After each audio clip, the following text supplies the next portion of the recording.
Welcome to this week in the world of wrestling. Welcome to TWitWoW, the best wrestling podcast made for wrestling fans, by wrestling fans, on the web today. I'm John, that's my cohort and commentary Ashton, and this is our Monday Night Raw review. And this Raw, I gotta tell you, I had a lot of fun with it. Great energy tonight on Raw before the live draft tomorrow night on the very first live SmackDown.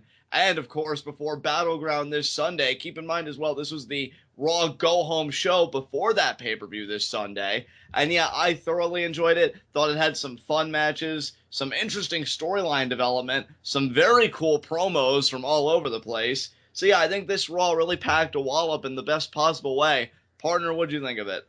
Hey, man, let's get the branding straight. It's SmackDown Live now, not Live SmackDown. That is true. That is true. They said it countless times tonight. They're really drilling that home, and I think that they're actually changing the name of the show from SmackDown to SmackDown Live. Yeah, it's a bit weird, but I mean, you're certainly not wrong, dude.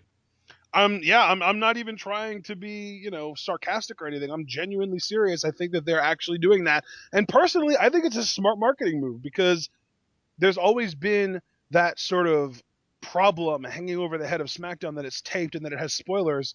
Now they're making it live, but not everyone's going to know that. Just because it's on Tuesdays doesn't necessarily mean it's live. But if you put the word live right in the title, that's going to draw people's attention. I could definitely see where you're coming from. I think it is a kind of a clever marketing ploy when you frame it that way. But what did you think of Raw tonight? I thought Raw tonight was extremely entertaining, and the only real issue that I had with it was the very end of the show. So for me to be able to go basically 3 hours without a problem and then only have a problem arise in the last 5 minutes, I'd say that gives Raw a really positive grade. Maybe even like an 8 out of 10. I certainly would agree with you. And speaking of problems, let's get right into our first segment, Heat of the Night. And I've really got no heats of the night tonight. I really thought, all things considered, this Raw was not only a great go-home show on its own merits, but considering that the draft is tomorrow night, I thought this was great promotion for it. So I've got no heats of the night tonight. What about you? Yeah, I mean, well, to a degree, I almost feel obligated to have at least a nitpick because I already said that I had a problem with the show, that being the ending. I think that it felt very sloppy. It felt very rushed. I feel like that they're trying to kind of create that hook to make you want to tune in next week, but all they're really doing is making themselves come off as Bush League. To me, here's the thing. I anticipated this was coming, as you well know, because I was skeptical of them even doing a championship match this close to both the draft and Battleground. Anyway, I mean, just to be clear, I don't have a problem with the screwy finish. What I have a problem with is that there was really just still a controversy kind of hanging in the air by the time we went to black. Yeah, and, that's definitely different, because I'm normally used to, if you would have asked me how I thought this was going to go, I thought the ref was going to regain his bearings, lean over and tell Lillian, listen, both men's shoulders were down on the match simultaneously, therefore this match is a draw, and therefore your winner, well, not winner, but still WWE champion, Dean Ambrose. Yeah, exactly. And that's what I thought as well. That's how I thought it was going to resolve. So then when you have Stephanie just hijack the mic and say Seth Rollins is champion, are we going to do this corporate screw job now where Ambrose has got to fight from the ground up and regain the title at Battleground? If so, I think that's bullshit. I feel like he already had the momentum, going with his first reign, and then they just cut his knees out from underneath him. But it's definitely both intriguing and perplexing to a degree that they leave Raw that way, with Seth celebrating the title and really not a word from the referee, so... Exactly. And I mean, if I had to guess, they're probably going to get some kind of resolution either tonight on social media, which would be the worst, or tomorrow night on SmackDown, which, I mean, we're watching anyway, so who cares? Exactly. It's you have enough to draw eyes to SmackDown tomorrow. It's the freaking draft. You don't need to add a controversy to it on top of everything else. And you know what, though? I think, and oddly enough, that's exactly why they did it, though. Because I think if we were still dealing with the old format, especially before a pay-per-view, this Sunday, they wouldn't have had this controversy. I think they did it full well knowing they were going to resolve it within 24 hours. But then again, what brings to my mind is this is going to be such an important show. Why waste airtime on something as trivial as this? And I do regard it as trivial. We've seen things like this countless times. Usually ends in a draw. A draw favors the champion. Why not just do that and go about your show focusing on draft picks and building your pay-per-view? I mean, for what it's worth, they put on a 20-plus minute match, I believe. Which was great. I thoroughly enjoyed the match. I thought it had amazing back and forth. I love how these two work together. Honestly, this is going to go down as one of my favorite matches between the two, even more so than some of the matches they had in their original feud. I'd argue more than their Hell in a Cell match, which I always thought was overrated. Oh, and I completely agree with you on that front as well. It's just I don't understand why you couldn't just do the double pin finish as you did, but then have the referee declare a draw so Ambrose retains, and then maybe Rollins just lays Ambrose out after the fact. And instead, this is going to carry over tomorrow night now, when the intrigue really should be on who's going to what show. Yeah. So, yeah. I almost wonder if they're going to completely ignore it tomorrow, like the big elephant in the room, and they don't even talk about it until next Monday. That very well could be. I mean, knowing WWE, you can never really tell how they're going to go with certain actions they undertake. So, I mean, personally, what I foresee happening is I think we are going to get tomorrow night on SmackDown Stephanie declaring Seth Rollins as her champion, and she's going to draft him. And she's going to be like, well, he's the champion, so of course I wanted to pick him with my number 1 overall pick. And then Shane firing back by drafting Dean Ambrose and being like, well, he's the real champion. And then at Battleground, Seth pins Roman to retain the title, in hard quotes. And then Shane declares Dean Ambrose the champion of SmackDown to start things off. Because it was a draw in the Raw match, and at Battleground he wasn't even pinned, so he has a legitimate stake. Exactly. Through the inaugural SmackDown title. Yep. You know what, dude? I think you just nailed it. I think you nailed every aspect of it. I could see it unfolding exactly that way tomorrow night, because Stephanie is more heelish, and clearly she was very happy and very positive about Seth being champion. Hell, she formally announced it herself. So yeah, and can I also point out how odd that is, given that she really wanted to keep her distance when Seth first came back? That is true. Yeah, that's another interesting point. But then again, this is the same woman that seemed like she was going to uphold a facade of being nicer and have a greater temperament, and then she's just backing out of the same old Stephanie that we all know. So I don't know what's going on with her. Yep. Anything else you want to say about the controversy and the potential fallout for the draft tomorrow? No, sir. All right, then let us get right into our Monday Night Raw review, and we open up with Stephanie McMahon and Shane McMahon, the commissioners of Raw and SmackDown Live, respectively. Now, we already did live reactions to this segment, which you can go on the TWitWoW channel and check out, but I just wanted to ask you, Ashton, are there any comments you wanted to make about this segment, how you felt about it, how you felt about the decisions overall? Did you want to unpack any of that?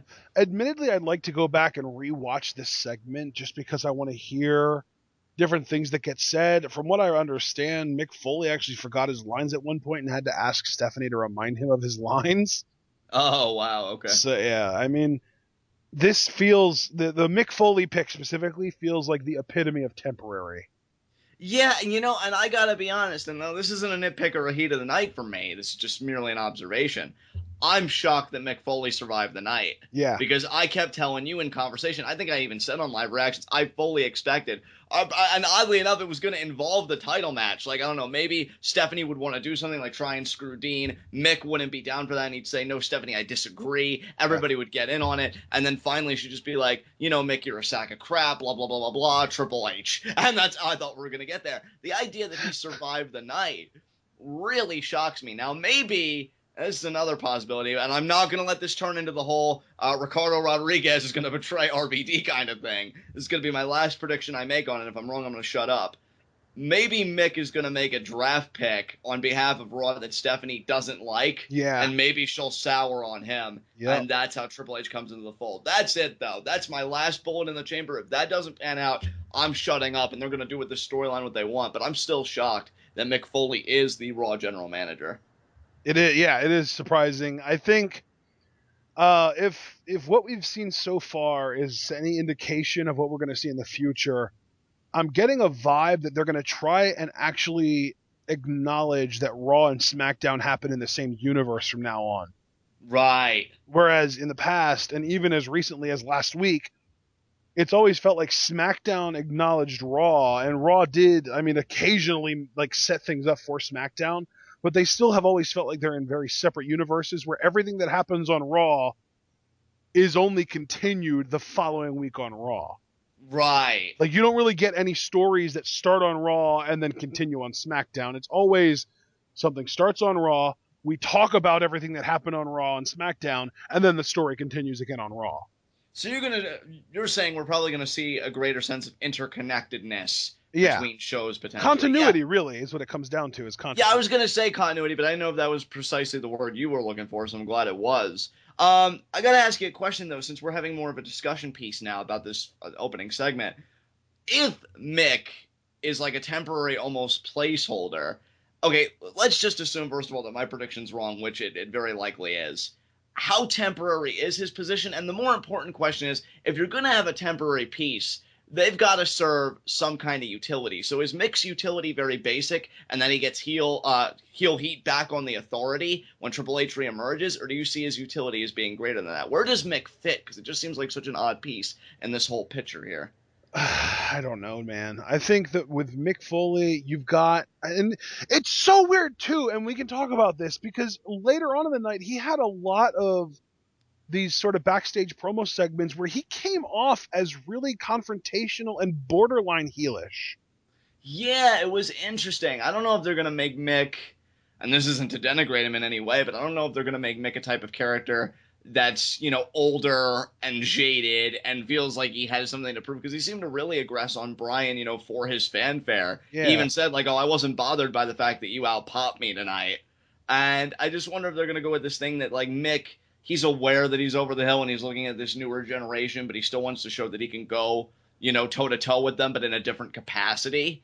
That could be an interesting story to tell. It's just such a weird pick. It is. And I'm not saying it's a bad pick. Bad and weird are two different things. It's just I don't see what Mick's utility is, because the most basic would be, again, he'd be fodder for heel heat for the Authority. Like Triple H would come out, pedigree him, Steph would, spit on him or slap him or what the hell have you.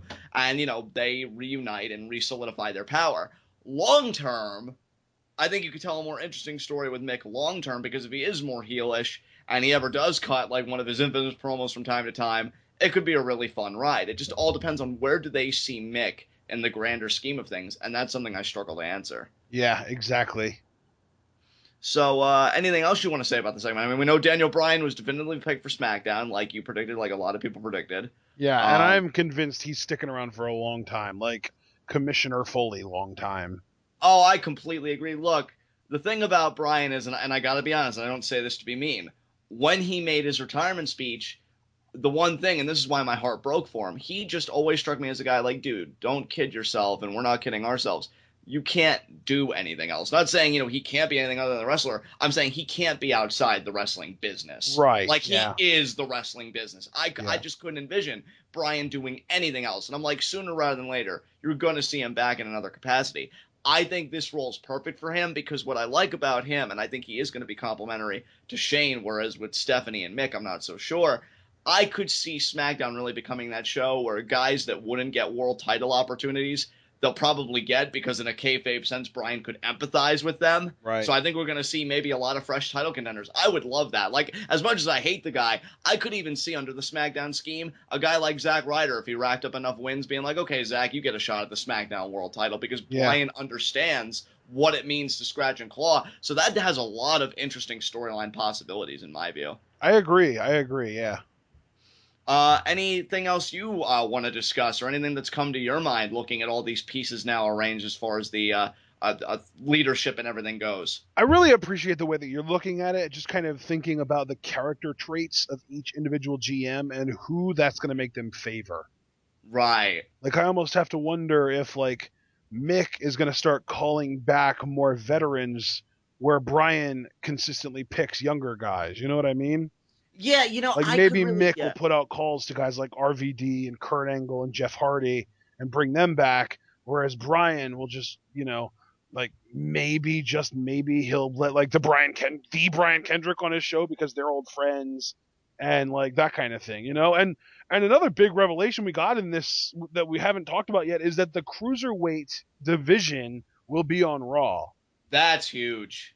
That is, and that feels more like a Triple H move than a Stephanie McMahon move, though. I agree, and Ashton, I gotta let you know, man. I wish I could remember the user that tweeted this, but this could, in the long run, be an ingenious move by Raw, because whoever tweeted this, and I wish I could remember the handle, said that Raw has always needed something to kind of fill in that third hour, and if you make cruiserweight action specifically for the third hour, that's a great hook. Yep.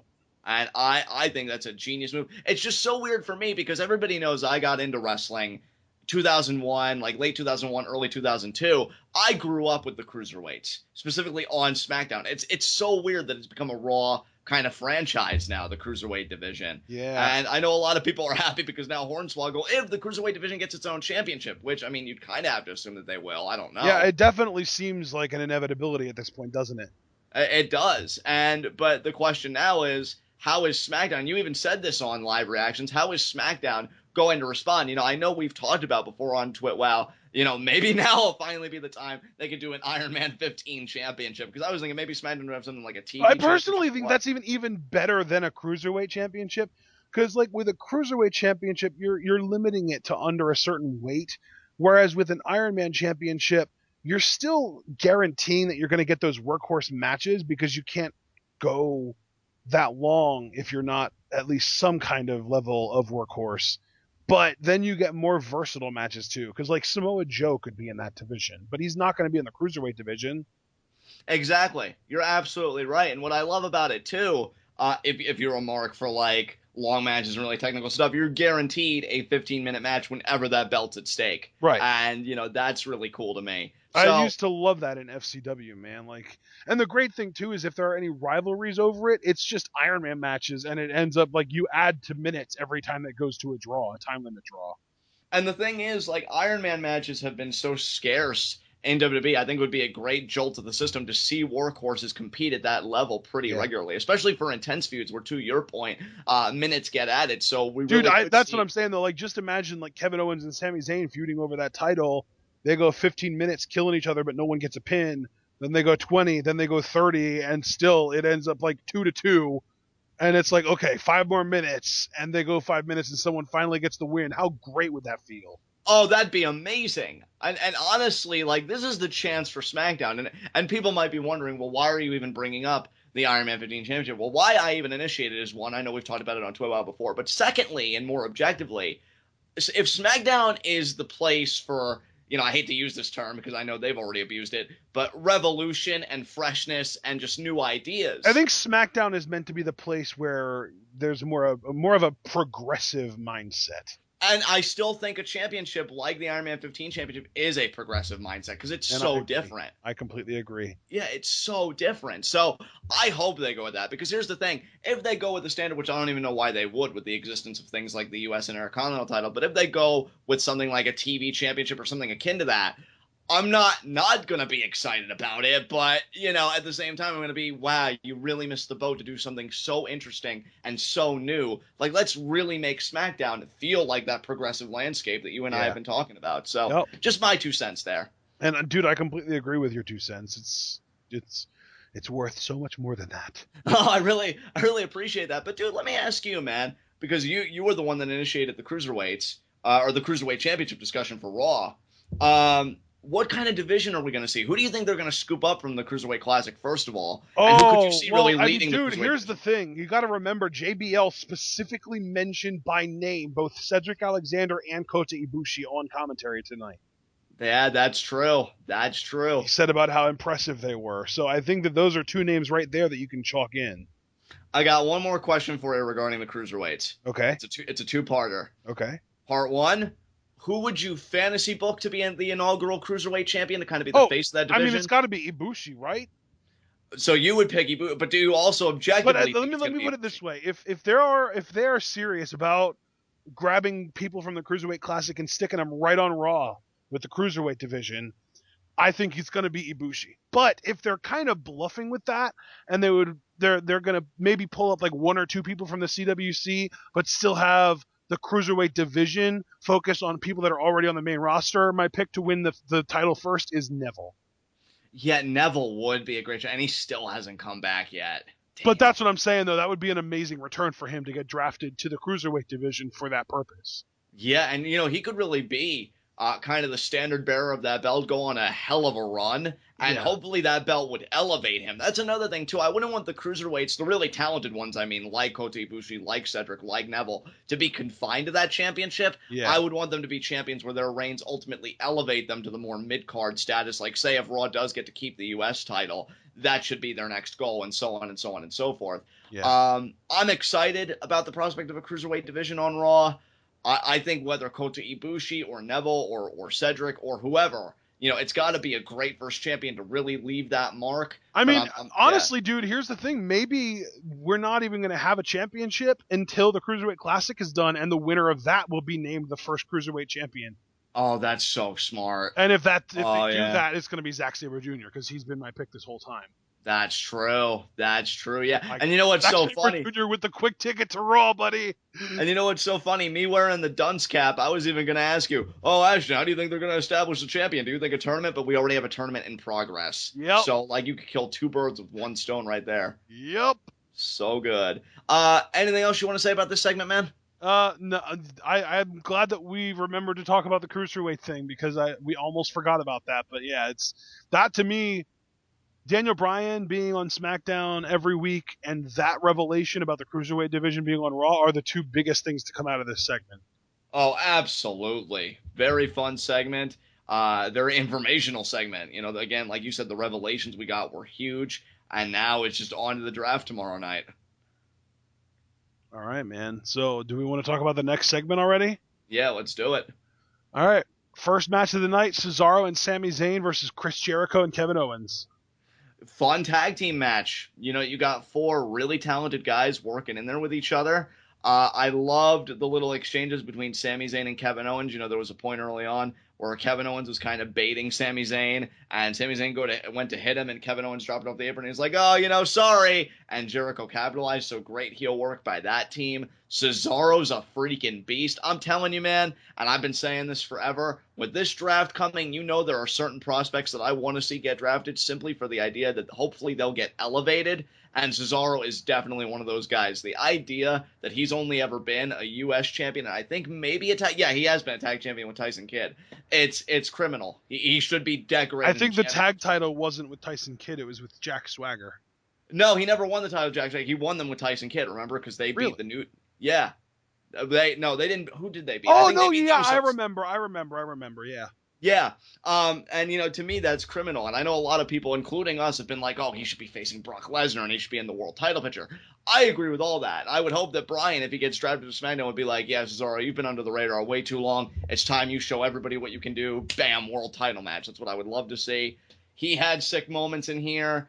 Ultimately, though, Sami Zayn wins the day because towards the end of the match, Cesaro does a swing to Jericho. Owens kind of trips over him. Jericho's equilibrium is kind of off. There's a bit more of an exchange for a couple of minutes, but then at one point, Jericho goes, I believe, for a cross body or some kind of maneuver. Sami kicks up, but then he gets Jericho in a cradle. He pins Jericho. Yeah. So, yeah, that was huge. And Sami Zayn gets the win. And again, with it being the go-home show, is that going to translate into momentum in his match with Kevin Owens? Well, you're going to hear all about that from us on Battleground Preview and Predictions on Friday.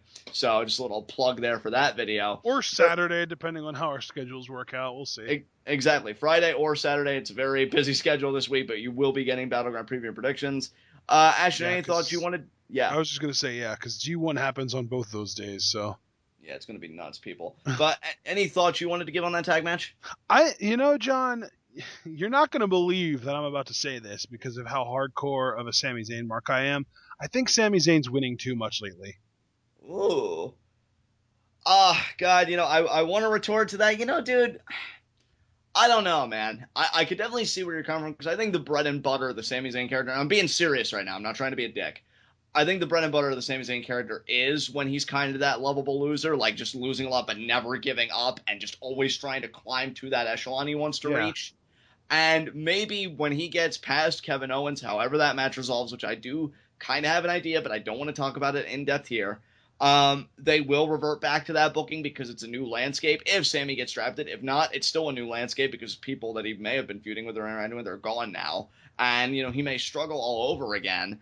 I don't know, but I do agree. I think Sammy, his power as a babyface is when he's close but doesn't quite get there, and then he finally gets there after a really long pilgrimage or journey or whatever word you want to use, like they did with the NXT Championship. So hopefully they revert to that kind of booking soon, because I do agree. Like, Sammy is over. That's undeniable. But I don't think he's as over as he could be, simply because he is a winner right now. And, I don't know. I think they just got to pull it back just a bit. His character feels kind of lost to me right now. Yeah, I feel like it was really grounded in NXT. And I love this whole idea. Like, I love the nickname, Underdog from the Underground. But is he really feeling like an underdog right now? I think that point is kind of up for debate a little bit. And, I think when they really do make him feel like an underdog, fans really want it. Like, when they knew he had his sights set on the IC title with all those contenders, like all those sharks swimming in the same water, the crowd went insane. Yeah, that moment when he held the title up was incredible. Yeah, I mean, that crowd was so ready for Sami Zayn to be champion, but they knew the odds he had to face, and I think that's why they rallied so hard behind it, because he was staring down the barrel of Miz, who's still been doing amazing work in his career as a mid-card champion and a heel, Kevin Owens, who, enough said, if you ever heard me talk about him on TWitWoW, and Cesaro, who's an absolute freak.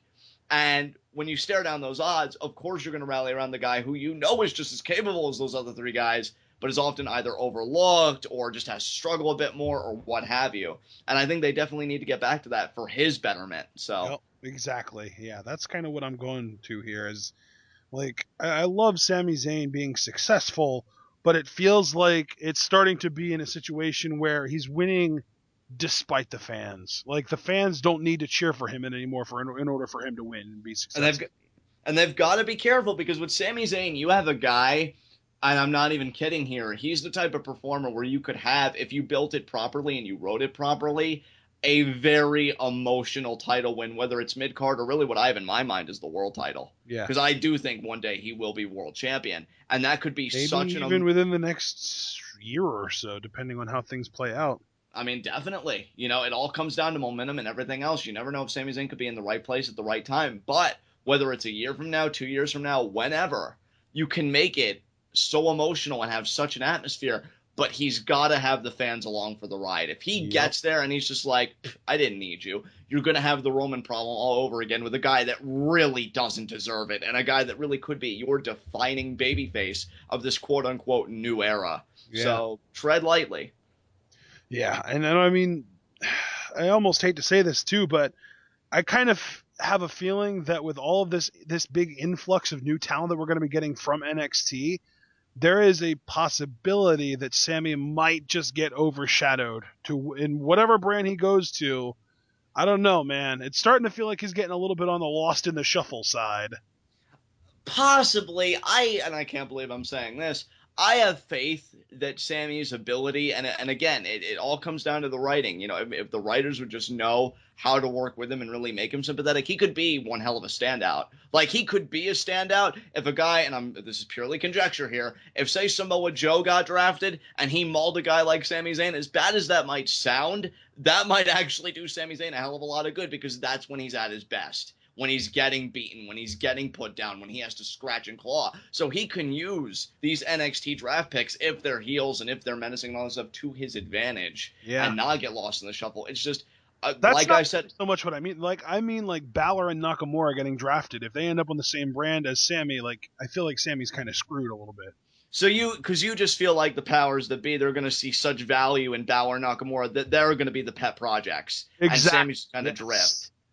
I think that Sammy's run in NXT was extremely special, and we might never see anything like it on the main roster ever. Right. And that remains to be seen. Only time will tell. What we need to realize about that run in NXT was that he was in a spot where this was all before the big time signings started happening, because Sammy he had his rise when it was basically just the Sammy and Neville show, when it was right. And Neville, and the only other two guys that they ever really needed to compete with for the world title with were Tyson Kidd, who was a retread from the main roster, who found himself in NXT, and Tyler Breeze, who ended up basically being a jobber to the stars in NXT. So Right. it was really just Sammy and Neville at that point, and even then, it took Sammy like 6 to 9 months to actually get the title, and then he lost it almost immediately afterwards to Kevin Owens, who was kind of like Triple H's new plaything, because then he had Owens, he had Itami, he had Balor, and then again, Owens dropped the title to Balor very quickly after that, after getting called up to the main roster. So Sammy at this point definitely feels very much lost in the shuffle, I think. Okay, well, you're the one that posed the problem, so let me ask you. How do we avoid Sami Zayn being lost in the shuffle? Like, what do we do with him so that he stands out and he has a secure spot? Is there anything we can do? I'm going to try and make this as simple as possible. You create new feuds for him. Right.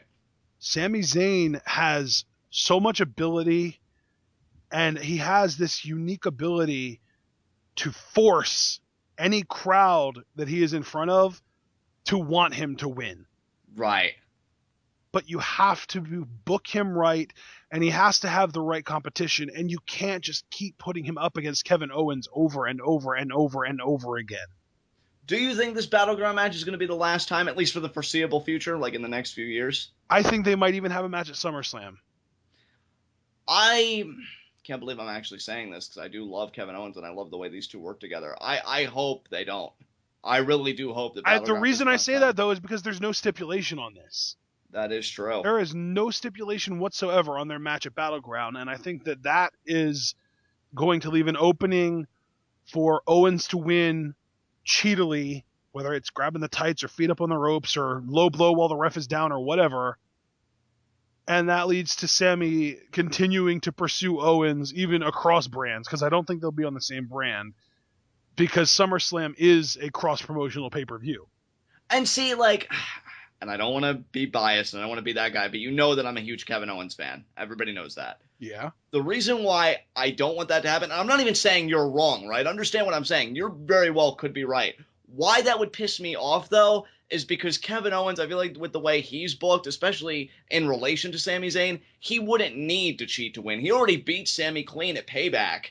And, dude, you know? I love that we're talking about Sami Zayn, and the first thing that comes to your mind is, well, Kevin Owens doesn't need to cheat to win. What are you talking about? Well, no, I mean, again, you're not even wrong. It's just it would piss me off if they did that, because he can beat Sami Zayn on his own merit, just as Sami Zayn can beat Kevin Owens on his own merits. That's why I love the feud, because they're both just such capable guys, but they hate each other so much. But the point isn't the point here isn't necessarily to prove which one of these guys is the legitimate fighter and that they can win clean or whatever. The point is WWE wants to extend the feud, so Kevin's going to cheat.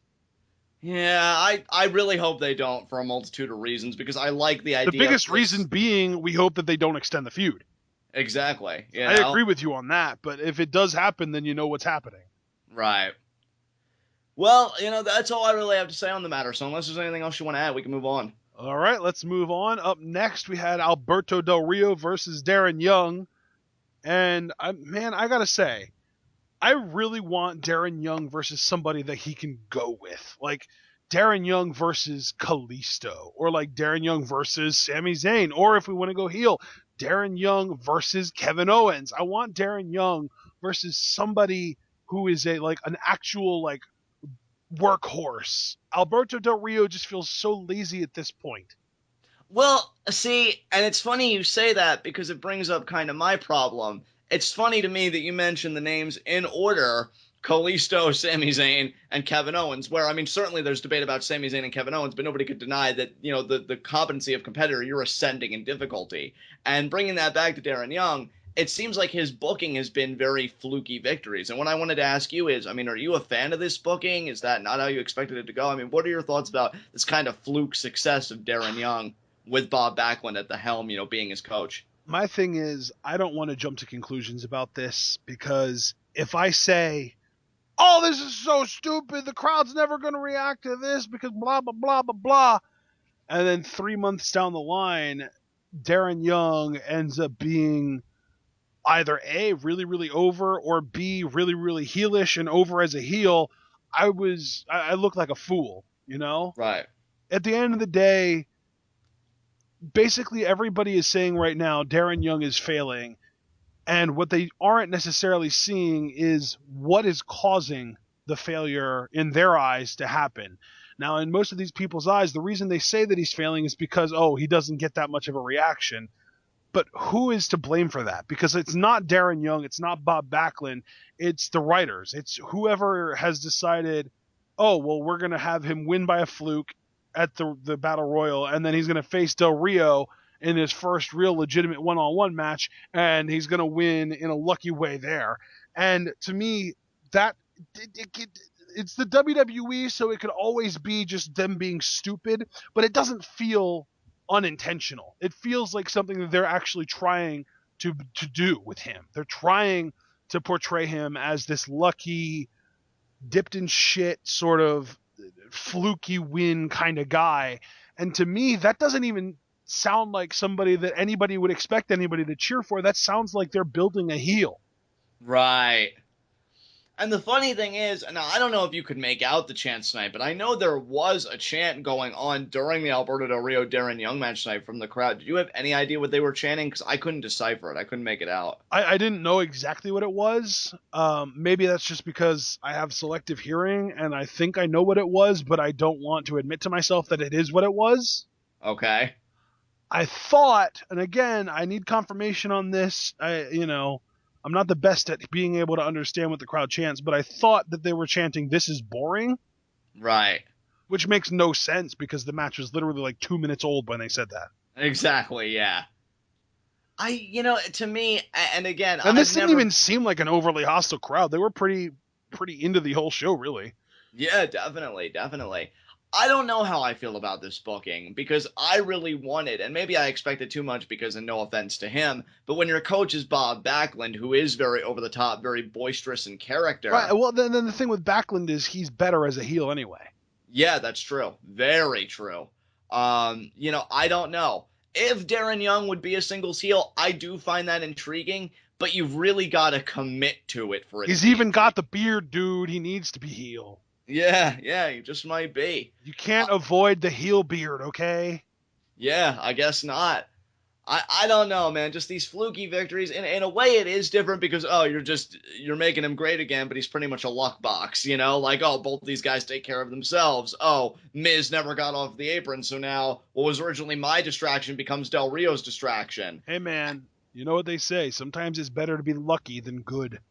And you know what? Maybe Bob Backlund will even say that to Darren at one point backstage. Maybe Darren will be like, coach, these fans, they just keep telling me. I see all over social media. They say that I'm lucky and I'm not good. And then maybe Bob Backlund retorts with exactly that, and Darren embraces it. I think, and here's the thing, too. If WWE is going with that, please make him a strong mid-card heel, because the guy can go very clearly. And Backlund as his kind of valet, his coach, whatever you want to call him, I think that's a great pairing. I still haven't tired of it. I'm just confused, I think is the word I'm searching for, because it's about making him great again. He's clearly capable in ring, and yet he's getting such fluky wins, but there's got to be an end purpose there. I don't think he's going to get a fluky win all the way to the Intercontinental title, because I don't see Miz making a mistake, but then again, stranger things have happened. But I really don't get it right now, and it's not saying I'm not a fan of it, I just don't get it right now, so we'll see what happens. Exactly. I think the wait and see method is where we need to go with this Darren Young stuff. And to be perfectly honest, if it does sizzle out and die, I can honestly tell you that I called that too. Or I didn't, but the Angry Mark did. Because the Angry Mark specifically said that this whole Darren Young thing is going to fall by the wayside because Kurt Angle is going to use the making something great again thing with SmackDown. Right. So, either way, somebody was right about something. And can I just say this too, if the Angry Mark is correct, and then we can move on. No disrespect to Kurt Angle. I think, especially during my time, the guy was a beast, but I mean, that's really just it. My time. He's so much older now. Don't shortchange a guy that's been waiting to get a shot, and finally, I don't know if he proposed it or if creative came up with it for him or what, but he's finally got something. I'm enjoying it. I don't know if the crowd chants when he won the Battle Royal were legitimate or piped in, but I did hear Darren Young chants. And, just let him have his run. If it fizzles out on its own, you could do what you want. Just don't shortchange him at Kurt Angle's expense, because honestly, I wouldn't care for it. So, yeah, that's just how I feel about that. So, I guess the jury is still out on Darren Young. Yeah, pretty much. All right. Up next, let's talk about the Cena promo and everyone else that joined in on it. All right, you go first, because I know you really love this. Well, I mean, the Cena promo was just typical Cena. I mean, the thing with John Cena is if you are brand new to the WWE product, he's going to be your favorite guy ever because he's going to get you caught up on all of the current storylines that are going on. He is an amazing recapper, folks. Well, you say amazing to me just because he does it. That doesn't mean he's good at it. Fair enough. So he does that, and then he brings up that he's got the certified G's watching his back. He made a rhyme, too. I don't remember exactly what it was, but that leads to Enzo and Cass coming out, and they are amazing. I mean, they got a way bigger reaction than even Cena. Oh, yeah, they are hella over. I mean, big time, guys. Crazy. And what did you think about Enzo and Cass's mic work here? It was just so typically them. I mean, I can't keep up with Enzo half the time. I have no idea what he's saying half the time, but it's always entertaining, and that's what matters. You know, personally, my favorite part of this whole thing, oddly enough, was Cena. And I know that's weird because I think he said the least amount of stuff, but the two reasons why I loved it. One, Old man Cena. Well, yeah, kind of, and we'll get to that in a second. But, like, I think what I loved about it was growing up with John Cena when he was a Dr. Thugonomics, and I really saw his rise, and I know you did too. And then just seeing these guys who I know he said on interviews, like, he's a huge fan of Enzo and Cass. Like, he loves what they do. And for him to just watch it, like, in the ring with this smile on his face in the corner. And then, yes, old man Cena, when he's just so confused, like, what is happening? Somebody tell me what is happening. What is going on? You guys are just throwing out punchline after punchline. What's the point? You have to set it up. What is happening right now? I loved it. I loved how out of place he was in the most comedic way possible. It was amazing. It's funny to me because old man Cena, Total Divas Cena, why is every version of Cena but the one written by WWE writers entertaining? I know. I think when his career ends, you know, there are going to be those douchebags that are like, oh, thank goodness that's over. Thank you for retiring, seeing all that stuff. And yet guys like you and I will probably just be thinking about what could have been. Like, we loved what we got in parts, especially this current run. I know you've been really big on this current run. Yeah. But, man, when he's really allowed to let loose, so good. He's actually busted into my top 5, into my fave 5 in WWE. Dude, I don't blame you. I think between his U.S. title run where he started the open challenges and now this run have been my favorite Cena so far, like, in his career. And I love Dr. Thugonomics growing up. Can't lie. So, he was, I had literal spinners in my shoes because of John Cena. Yeah, I remember you telling me. But we go from Cena, Enzo, and Cass, and then the New Day come out. What'd you think about the New Day here? Oh, my God, they're amazing. Talking about, oh, these guys always talk about things that they want to beat. And then a few seconds later, speaking of jerking... Or no, it was speaking of jerks. Dude, I really think the New Day are going to get split up tomorrow night. It is sad. It definitely does feel like the time, doesn't it? Yeah, but you know what? If this is our last, like, really big... Well, it won't be the last, because they're still the champions, and I'm sure they'll have a rematch when they drop the titles to try and stay together, and they could even really make it this emotional storyline where, like, if we don't win this rematch, we're split up for good. This is our last chance to keep the New Day together. I really hope they could do something. And then the Revival dominates them. Yeah, there you go. But what I will say about this segment, if it's one of the last few we'll ever get to talk about, you know, WWE always, and I normally groan and stuff like that, they always have to shoehorn what's going on in popular culture, like, into their stuff. Like, I even remember Daniel Bryan, I think, said, he referenced a movie that I think came out recently or whatever, and they phoned that in. But Xavier Woods, he mentioned Pokemon Go, but why that works is that Xavier Woods is a legitimate nerd, and I say that with all the love in the world. So, to me, it doesn't even feel like, oh, look at WWE, they've got their finger on the pulse. See, kids, they know what a Squirtle is. No, it's Xavier Woods, who you know has probably been playing with that app ever since it was released, and has just been having the time of his life. So, and I love too that he actually started naming the Pokemon like in order. Like he didn't. I mean, okay, obviously he didn't name the evolution lines, but the base Pokemon, like it was, you know, in order: Bulbasaur, Charmander, Squirtle, and then he kind of deviated, but he came back. Yeah, and then of course it was original 151, and we still have 138 to go. And then Cena stops it, but this is my favorite part of the whole thing. It's like, stop, and then because, and then New Day caught on because New Day rocks. But the best part about that was Cena joined in with them on this little dance, and he had this look on his face like, yeah, guys, we completed the promo, we got him. I loved it. Got him. It's like, we did it, guys. That punchline connected perfectly. It was like a Muhammad Ali hook, baby. That was so good. Oh, man. So good. Indeed. And yeah, I mean, then you have the Club come out, and they're already out. They were out so long ago, John. Oh, yeah, they were out. So, yeah, that's my mistake, because that's why they made the whole masturbation joke in the first place, was to retort to the Club. Yeah. And they did all right. Like, what are we going to do tonight? Beat up John Cena. And then what else are we going to do? Beat up Enzo. And what else are we going to do? Beat up Cass. And what else are we going to do? Beat up the New Day. And then the New Day came out, so. Right. Well, then the Wyatt family came out. That's what happened, because then we got our match underway. Yeah, because we went to the Wyatt family jump scare happened and their music started playing, and then we went to commercial. Like, how dumb. Right. Seriously couldn't wait until we actually saw them coming out to go to commercial. And honestly, I wanted them to join in on the promo. I did too. You know, everybody else got a chance to talk except Bray Wyatt, who's known for talking. The best talker, yeah. Yeah. Or at least close to it. I mean, you give AJ Styles, Carl Anderson. Well, Carl Anderson's a good talker, but you give AJ Styles and Luke Gallows mic time. And then you don't give it to Bray Wyatt. I'm like, what? Yeah, hashtag perplexing decisions. That's a really complicated hashtag. I've made worse. But going right into the 12-man tag, what did you think about it? It was fun. It was a lot of fun. The Cass Strowman face down was awesome.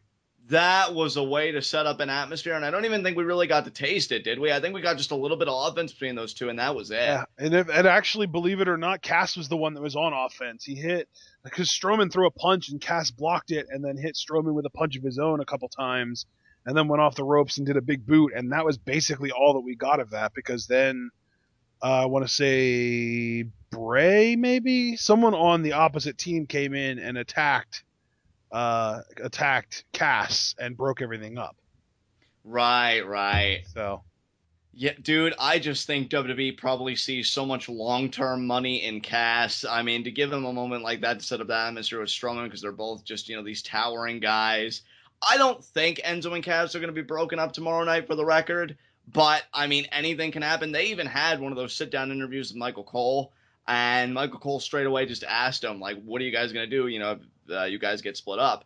And Enzo was pretty cool about it. He's like, hey, if I go on one show and Cass goes on the other, then we're going to be the best part of both of those shows. Simple as that. So they seemed really cool about it. I don't know. I don't want them to split up because they're so fucking good together.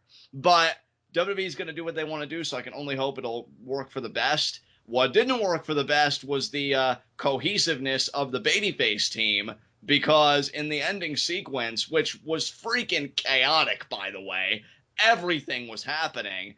Enzo takes out, I believe it was Carl Anderson with a jumping DDT, which looked awesome. That, if Enzo ever goes into singles, I think that should be his finisher.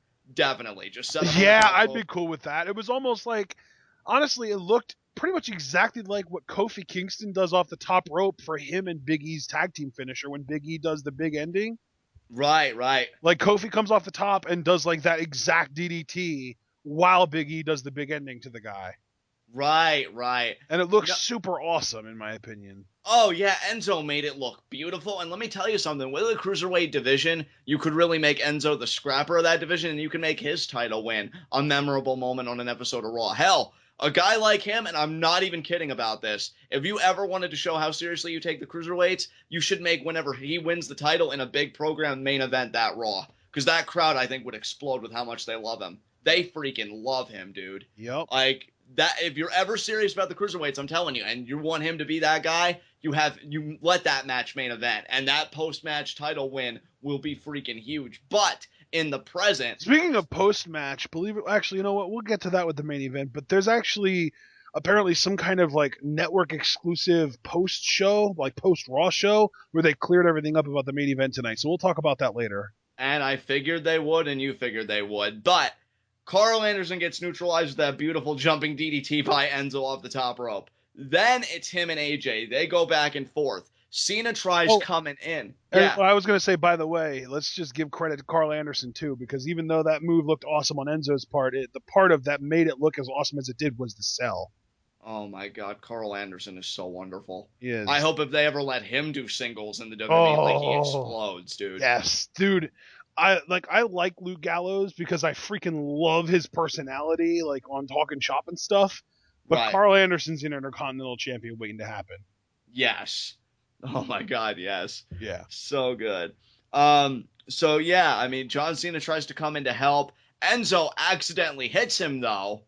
And then it goes back to AJ and Enzo. AJ, I think, hits a Pele kick to Enzo's head. It totally messes his equilibrium. Hits the Styles Clash and gets the win. It's pretty much further solidifying the idea, oh, guys, the club, we've been teaming forever. You guys are a ragtag group of, misfits that just came together for a couple weeks ago. You don't have the edge over us, which fully makes me believe that they probably will go over the club at Battleground, but we'll get more into that on Preview Predictions on Friday or Saturday. I gotta tell you, man, Enzo taking the Clash, it just seems like anytime I see someone new that I don't know if they've ever taken a Clash before take a Clash, my butthole puckers just a little bit.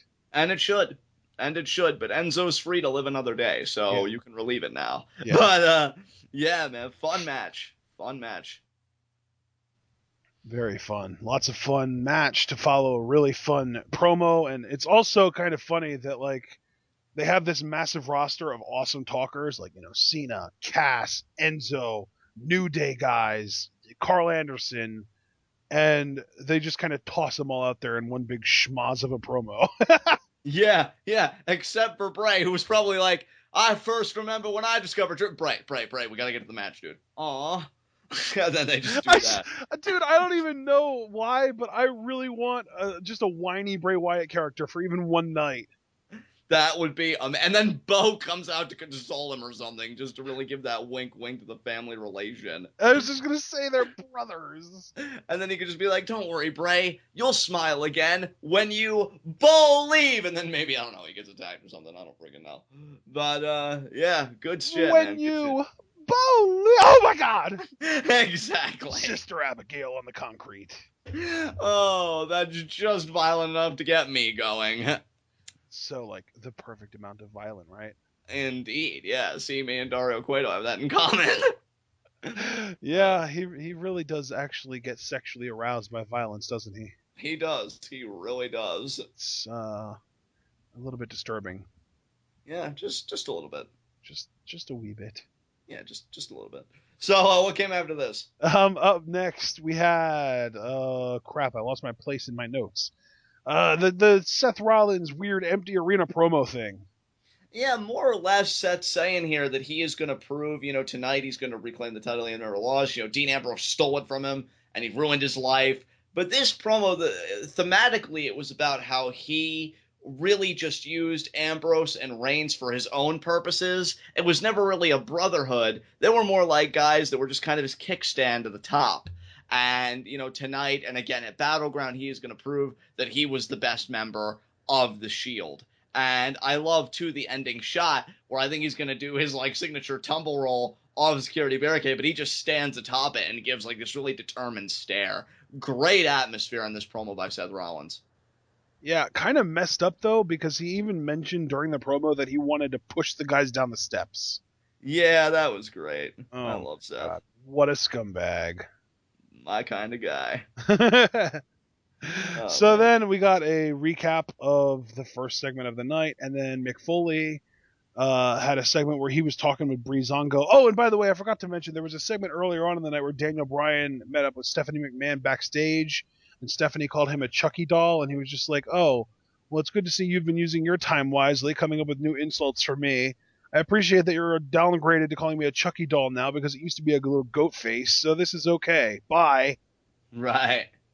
It was a little bit awkward, but Brian basically burned her, so good job, Brian. So then we got the Shane Mick Foley segment where Foley first started where he was talking to Breezango, and then Breezango left, and it was Mick Foley and Shane. And Shane basically just kind of trying to look out for Foley, tells him about how he thinks Steph's trying to manipulate him and stuff, and Foley basically plays the "I'm a grown-ass man and I make my own decisions" card. Yeah, and again, like, I don't know, WWE must know that idiots like me watch their product, because I'm thinking, Shane's giving him this warning, and I'm just shaking my head knowing, like, totally getting pedigreed. Told you, Mick. Told you twice. And, it doesn't happen. So, it's weird. Somebody screwed up when they got told twice. Right, it's like, told you, Mick. Told you it was happening. And, didn't happen, though. In fact, like you said, Ashton, to a point that you made at the top of the show, Mick definitely seems very aggressive and pushy here, even going so far as to defend Stephanie. Yep. Like, yes, she's ruthless, but I also see drive and passion. Damn it. Yeah, she gave me an opportunity, and that ruthlessness that you all like to, demean and all that stuff, I see drive and passion. And I just found it very interesting that Mick would defend Stephanie. I know in real life they're very close friends. Yeah, he's such a freaking white knight. He'll defend any woman that he thinks he can get in the pants of. Oh my God, I didn't need to go that far, but regardless. I'm sorry. It's just, I know people like that in real life, and it's really, really annoying. Well, Mick will probably really get on your nerves if he really commits to this heel role of being a Stephanie sycophant. I was just going to say, have you seriously never met a guy who goes out of his way to defend a random woman that he doesn't even know just because he thinks she's hot and wants her in and wants to get in her pants? I've heard of such people. I've never encountered one personally. I've always encountered the types that are whiny because they're single. That's always been the type of guy I've seen. Man, those people are obnoxious. But regardless, yeah, I probably lashed out there because I know one too many of those actual people, and now Mick Foley's acting like one. So you were triggered? I don't believe in trigger warnings, John, but in this specific case, maybe I was a little bit triggered. So can we get you on record as saying trigger warnings are for marks? But I can't do this right now, okay? Okay, but no, can I just say maybe we can get me on record saying your face is for marks. Wow, that's definitely being triggered. There's no excuse for that.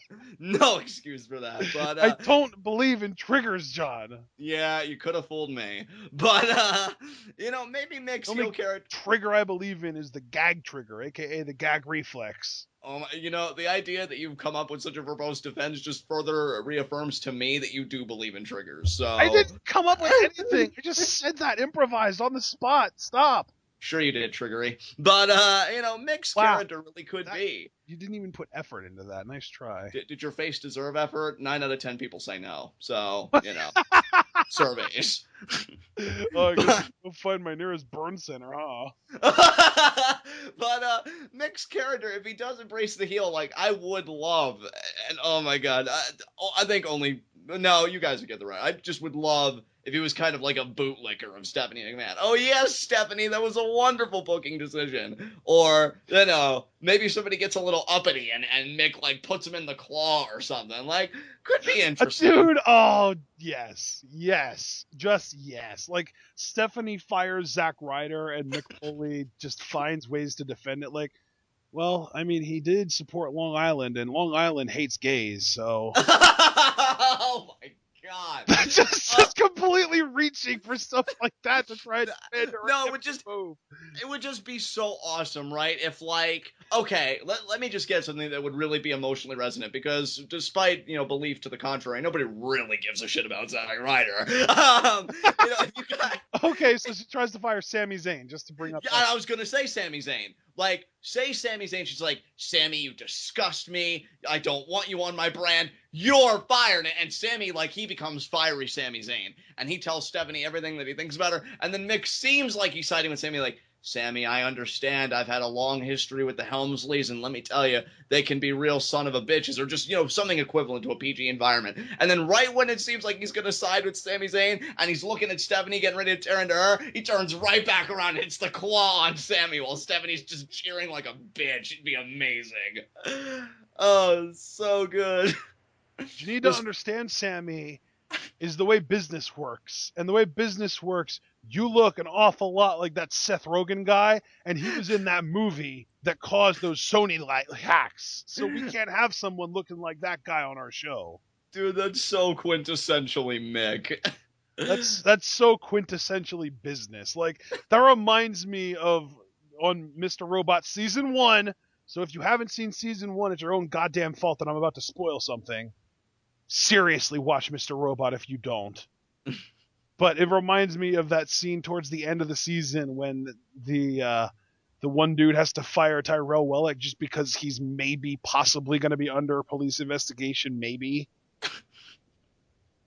So many hilarious scenes on that show. Yeah, again, like the other scene where the guys are drinking and talking about, having sex with random people over at Google to try and get jobs. And Tyrell's just like, oh, so how's that boarding school doing for your kid? And he's just like, oh, it's all right. It's a little expensive, but it's fine. Oh, you're not going to be able to afford that on unemployment. He's just like, wait, what do you mean? You're fired! Oh, ruining lives has never been more hilarious. So messed up. That's what that reminds me of, though. Like the Sami Zayn thing with the Seth Rogen comparison. Yeah. All that junk. Yeah, like there is no end to which business people will not go to justify a horrible human decision that maybe they see as a good business decision. Yeah, dude, that's if they go with heel Mick Foley, which I'm kind of hoping they do now, because it's so much better than him just being like this really quick utility player to get Triple H back on top. If they were to do a heel Mick, I'd be engaged in that personally, because like that would show whenever he'd go back to being babyface, it could probably be a huge moment. So I dig it. Yeah, he's got that intense look down, so Stephanie could be berating him, and he just kind of pulls that look off, and then he finally, after months, or because I don't see this lasting very long, maybe weeks of of riding Steph's coattails, he finally decides to snap on her. Yeah, and maybe that's everything he envisioned, which is why he told Shane, bringing it all full circle, pretty much off in the first place. Like, oh, thanks for looking out for me, but I got it. And he just had this fantasy of everything we talked about, and he's like, yeah, it's going to be awesome. I'm going to write my 4th book off that shit. So there you go. So real life Mick Foley took this job as kayfabe Mick Foley to support real life Mick Foley's job as an author. Exactly. Foleyception. Yeah, there you go. Mickception. There you go. All right, so then we had Baron Corbin versus Sin Cara. Yeah, fine time to break up the Lucha Dragons, asshole. You got destroyed. I mean, they're broken up as a tag team, but they're still friends because Kalisto comes down for the save afterwards. Yeah, what good did that do him? Tell everybody, what good did that do him? Nothing. He also ate a beatdown. Yeah, because friendship is for marks. Yeah, I don't even know. But they're still friends. Yeah. Yeah, that really I kind of feel like friendship is for marks isn't exactly the kind of thing you'd want to say while you're on a Skype call with your best friend. I stand by it. I mean, JBL, dumped his, best friend, Ron Simmons. He immediately went on to win the WWE title. So, clearly... Yeah. Hey, imagine that, a kayfabe story that happened. So, what Sin Cara really needed to do was be like, wait a minute, Baron, wait a minute. We don't need to fight each other. I know you're going to destroy me anyway. I really want to kick the shit out of Kalisto. And then they team up on him and they do it. Because otherwise now, Sin Cara, who pretty much did most of the talking for the announcement that I saw, is looking like a baby back bitch smothered in shit sauce. And you really should have just beaten the shit out of Kalisto instead. And then Kalisto, I mean, way to look like a punk bitch. And by the way, and I know I'm only reaffirming your sentiments because I heard you say it out loud when we were watching it. I mean, way to finally have that Kalisto Baron Corbin interaction after Kalisto dropped the U.S. title, you nimrods. God, I hate everyone. This was so pointless. Yes, Baron Corbin's dominant. Can we get him on a show where he can actually grow and be the star that we all know he can be? I'm tired of him getting jerked around. I love that you're just calling for everyone you like to be moved over to SmackDown, where they can get lost in the shuffle because they're all filling the same role. Look, the only thing that gets lost in the shuffle is your face, all right, first of all. Second of all, that's not going to happen to Baron Corbin because he was a football player, and they love athletes. So if for no other reason, his background's going to carry him all the way to that world title. But John, he doesn't have both of the factors that guarantee stardom. He lacks a six-pack. He's getting it, all right? That stomach has 50% less smile than it used to on NXT. You're so right there. I don't even know where this podcast is going anymore. But yeah, this is a fun match, with Baron Corbin. Very quick. Podcast? What are you talking about? This isn't a podcast. This is a YouTube video. But do you want to know how you can make it a podcast again? Oh my God, you're doing this right now. How can we make it a podcast again? By donating to our Patreon. All it takes is $20 combined a month from however the hell many people it takes to get there, and we'll get back on iTunes. And that's a podcast, people, on iTunes. Oh my God, this magnificent bastard just did it, guys. He just did it. Oh my God. All right, you know what? That was the one plug for the episode. Anything else you want to say about this pointless segment / hilarious beatdown? Which, by the way, I mean, I did laugh the entire time. So, at least I got that part out of it. Well, so, I mean, that makes one of us because I'm not a sadist, so... Give it time. So you have really nothing you want to say, though, seriously, about this? Is sadism something that can be grown or developed? I think so. I kind of feel like it's more of an on-off switch. You either have it or you don't. You just need to surround yourself with the right kind of suffering first to really get into it. Kind of like career failures, for instance. Oh, so I need to spend more time around Zack Ryder. Yeah, there you go. Or Ty Dillinger, whatever you prefer. I mean, if it gets me closer to Emma, I'm down. Whoa. I already had my heart broken once. Hey, man, listen up.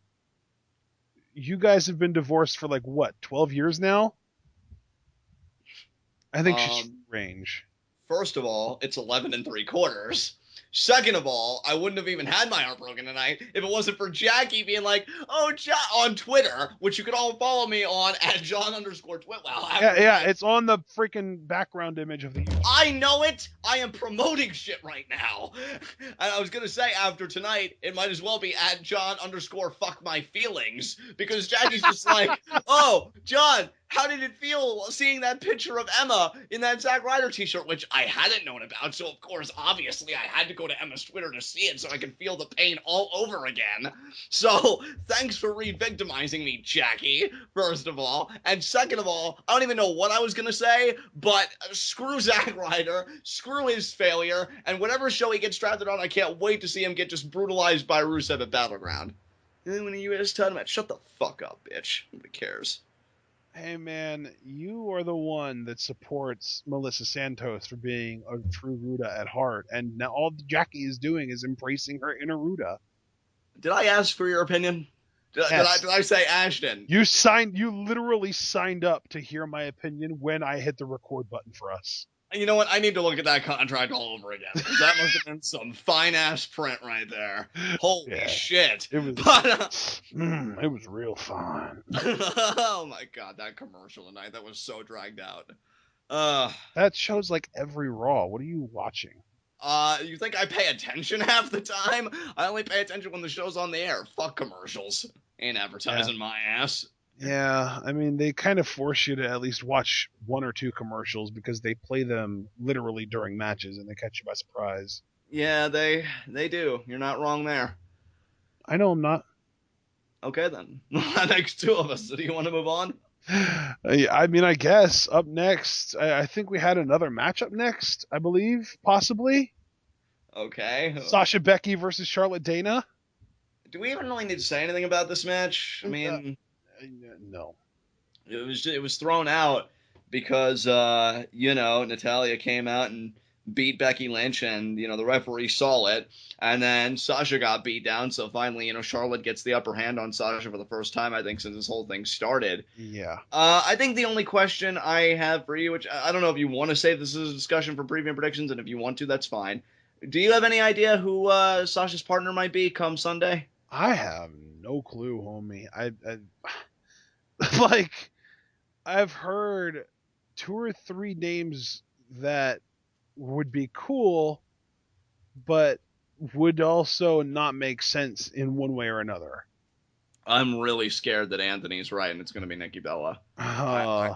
You know the name that I don't ever see anyone putting out there that I think might actually end up happening? What's that? Trish Stratus. Yeah, that's a name I haven't seen. Really, the dominant name, I've seen Bayley everywhere. I see Bayley everywhere too, but that would, I don't know. I mean, Asuka's champion, and they're having sort of like a going away. It feels like NXT Takeover Back to Brooklyn is like everyone's going away party. Like that's the last time that there are going to be like 5 people on NXT anymore. Right. They're like Bayley, American Alpha, Balor, Nakamura, maybe even Corey Graves. Like NXT Takeover Back to Brooklyn is NXT's death warrant. Yeah.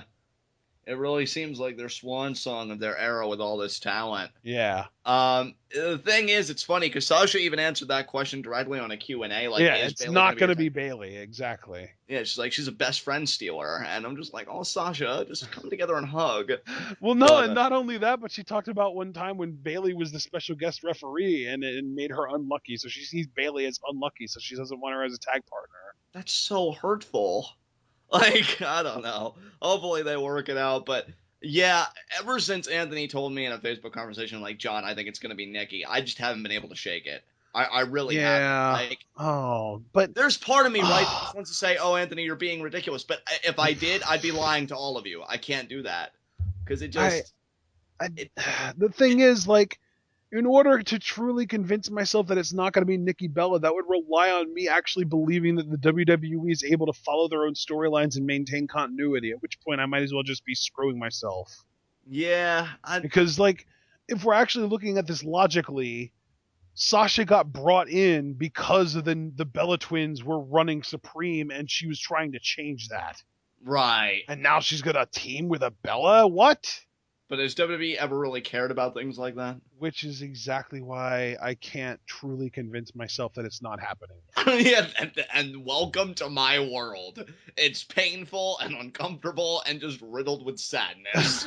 Because goddamn, man. I mean, and then I honestly, as impossible to shake as Nikki Bella does feel, I do think Trish Stratus is a legitimate possibility because she is coming back to work a match with Sasha. Right. And that could be, her teaming with Sasha could be like the prelude to that. And that could set up like Trish versus Sasha at Survivor Series. See, like, I was even going to ask you, like, do you feel like if they do that match, that would be a Mania match? Because hearing Trish Stratus in interviews, like, I don't know if she overvalues herself, but she definitely values herself and what she brings to WWE. I think she's always come off to me like, oh, if I'm going to work a program, it's going to be big. Like, I remember a few years ago, do you remember when they did that Miss WrestleMania Battle Royal that Santina ended up winning? Yeah. Well, Trish went on interview and said, like, I'm not doing it if I know, like, that finish is so stupid. I don't think she wanted to go over necessarily, but she wanted it to be a more legitimate Battle Royal. Like, she's not going to come back for shit. And I'm not saying Sasha is, far from it. I just think that Trish would envision a WrestleMania match. Well, no, I was going to say, Trish has already come out and said in interviews that she would come back for a match with Sasha. Right. And I think that that's already been kind of locked up. It's just a matter of when it happens. And right. I think, I mean, Survivor Series, and here's the thing, like, we already know, and we've known this since April, that Sasha Charlotte is happening at SummerSlam. And it's funny because, like... While Meltzer was talking about, oh, Sasha's hurt, that's why she's on TV, Angry Mark was on Under the Mat Radio saying, no, she's off TV because they're trying to keep her away from television so that everyone else can stay over and they can hold her back for her match with Charlotte at SummerSlam, and now that's happening. So, right. Yeah, congrats, Meltzer, you're a freaking hack. And I'll tell you why else Trish works, like, on another level independent of Sasha. Like, you have Charlotte coming out and cutting these promos about how she's the greatest women's wrestler ever. Yep. And, you know, I mean, Trish is a Hall of Famer, and a lot of people regard her as like, oh, you know, she's the best ever, which obviously it's up for debate, but it just goes with the WWE narrative. Like, oh, a woman who claims to be the best ever. Who would you say is the best ever? That's difficult, man. I don't know. See, I'm kind of... I think that the one person that constantly comes to my mind that no one ever really, or at least not enough people talk about, is Victoria. Victoria was really good. Yeah. Really good. And I love that she seemed to be like the type that did anything they asked for and made it work. Like, I've seen her do, like, costume battle royals just as, like, a giant banana while everybody else is doing all these, like, sexual get-ups. So, yeah, Victoria has just been great, goes out, does everything. Yep. Really, like, I'm a huge Trish fan. I grew up with Trish, but honestly, I'd even say that Lita may have made a more of an impact than Trish, if for no other reason because of her whole rated R pairing with Edge, and I thought they did great TV. That was not good for women at all. Well, not good for women, and certainly not good for Lita, given the chance and everything that happened to her. But I just felt like her heel work was just really great in that angle. Yeah. Is what I'm saying. So yeah, I don't know. I think it's I don't know. I don't know who I'd pick. I think Trish. I think that the claim that she has isn't best women's wrestler. It's just most popular. I think that she, at her peak, was more popular than any other women's wrestler in history, regardless of promotion. Yeah, I'd have to agree with you there. Definitely. So yeah, that's my opinion. And for those of you that even think about saying Fabulous Moolah, get out. Yeah, that's literally unsubscribe and leave. Seriously. All right, well, that's fair enough. All right, do you have anything else you want to say about this? Yeah, I think that's about it. I mean, we already kind of started this saying, oh, do we really have anything to say about this? Nah, proceed to talk about it for 15 minutes. Yeah, so let's move on. Dean Ambrose had a really cool Shield-style promo about Battleground. Yeah, I enjoyed this. I want to hear from you about this, John. I just really enjoyed it. You know, I mean, Dean even questioned, like, am I going to retain the title tonight? And if I do, am I going to retain at Battleground? He even mentioned, and I thought this was great by Dean, at least trying to paint Roman's absence in a somewhat positive light, like, oh, he's gone now, but I know he's going to return. He's going to be, you know, this, like, uncaged animal, and he's just going to, you know, bring his best, and I expect that from both guys, because I am going to walk out WWE World Heavyweight Champion. Wasn't the exact phrase that he used raging animal? Yeah. That's hilarious, because roid rage. Yeah. I just love that it was done in the style of, like, the camera, like we're used to from the Shield. And again, like, that's the one thing that sucks about Roman being gone, I mean, depending on who you ask, because Seth did an old Shield thing by descending down the steps and, you know, the empty arena. Ambrose did an old Shield thing with the camera. I don't know what Roman could have done, but he's not here because he took steroids. And exactly. Wow. Yeah, what a dickweed. But, yeah, you Ambrose's said promo was great. Weed. He smoked weed. And is a dick, so congrats. There you go. Yeah, great stuff from Ambrose. I thoroughly enjoyed it. All right, so then we had another match, Rusev and Sheamus versus Ziggler and Ryder. There were so many matches on Raw tonight. It felt so superfluous. Yeah. Like, let's just throw all the like, I feel like there were very few character segments tonight, whether you want to say talking segments or whatever. It really, like, I don't think we had a single backstage interview all night. Yeah, I think you're right. It all was of the backstage segments were just interactions between sort of the authority figures on Raw and or SmackDown and other people. And then the Rollins and Ambrose things that they did. Right. Which I appreciate them because they were different and that felt unique and cool. But I just think it's kind of weird that we didn't get any actual interviews tonight. That's kind of interesting to me.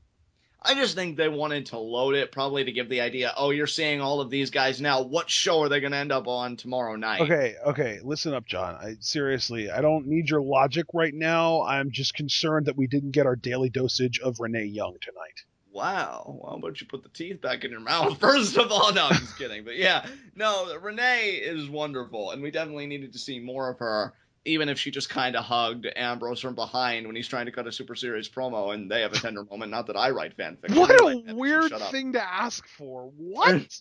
Look, I am a sentimental person somewhat hard. I understand that, but their relationship has never even been acknowledged on screen.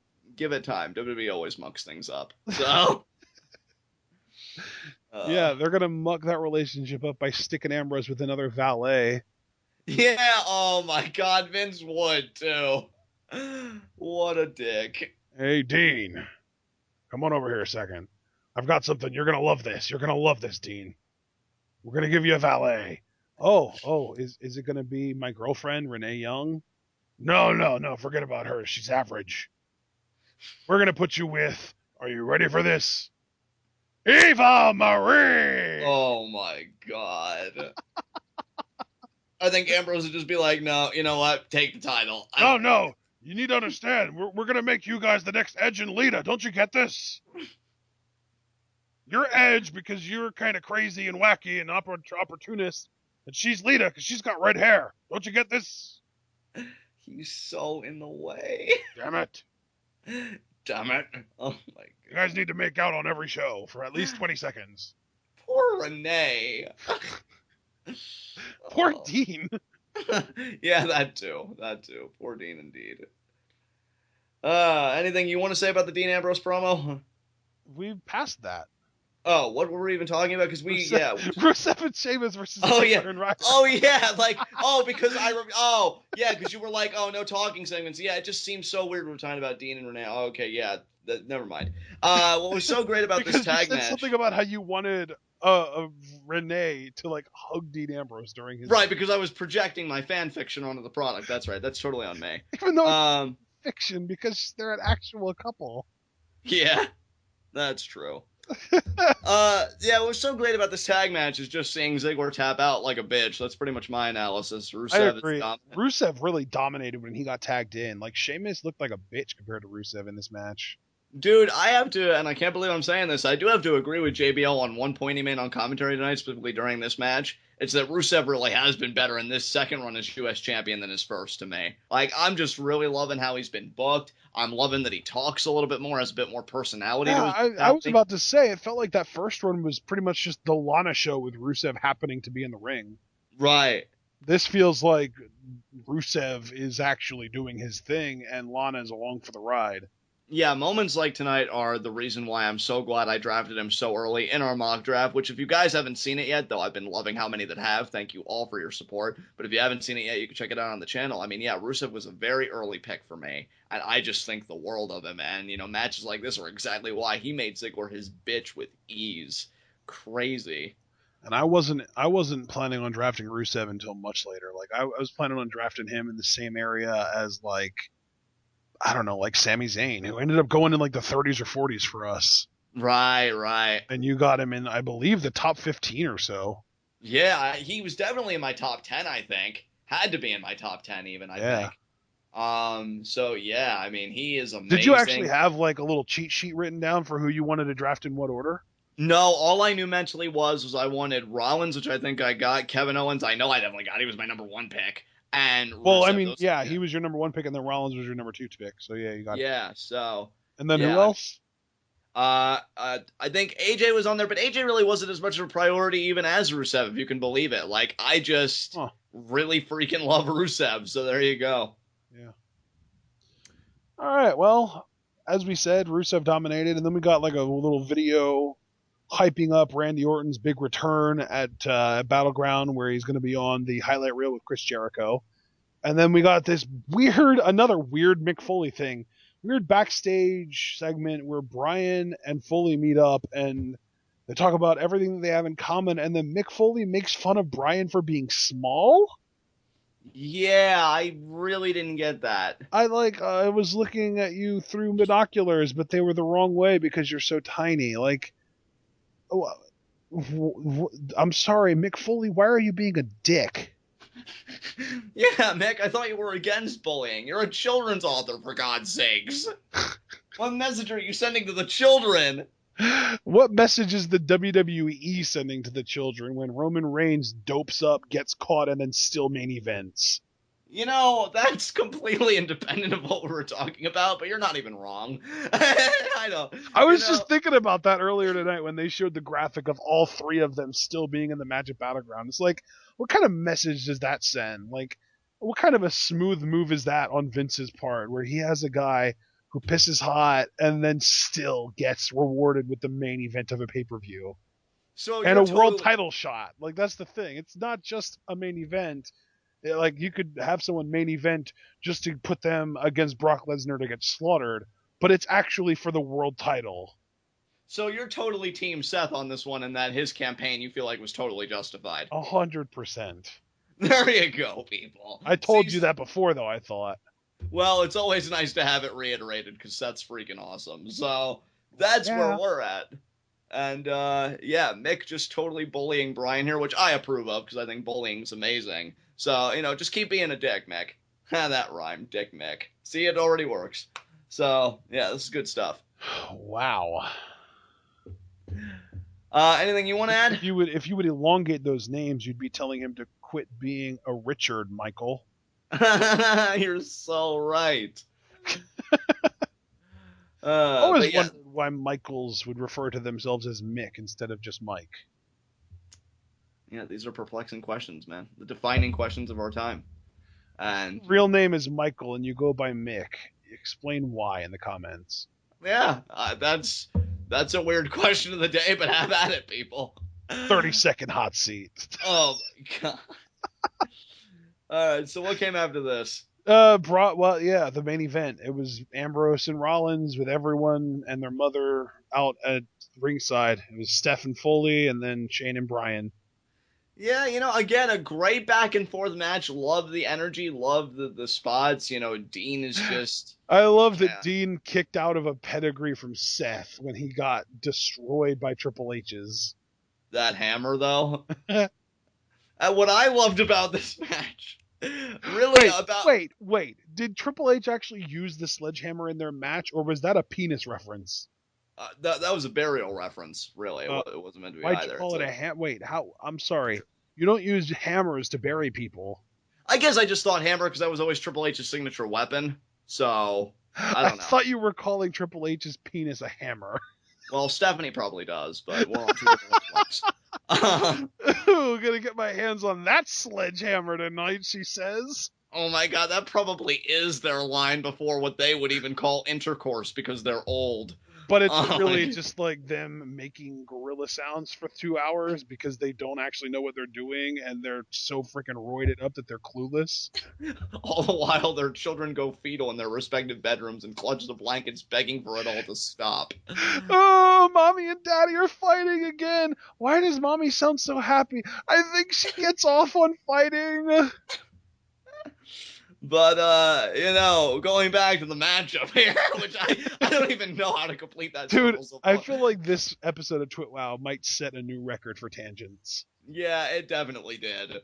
My favorite part of the match actually preceded the finish. It was Dean Ambrose going back to the top rope after one failed attempt at an elbow drop. Seth, stops him, tries to go for his superplex. Dean shoves him off, and yet he still doesn't get the elbow. He's just staying right there, thus perfecting his Justin Gabriel impression, just staying on that top rope forever. And then Seth climbs back up again. He gets that superplex, only to be cradled for a double 3 count that somehow goes in his favor.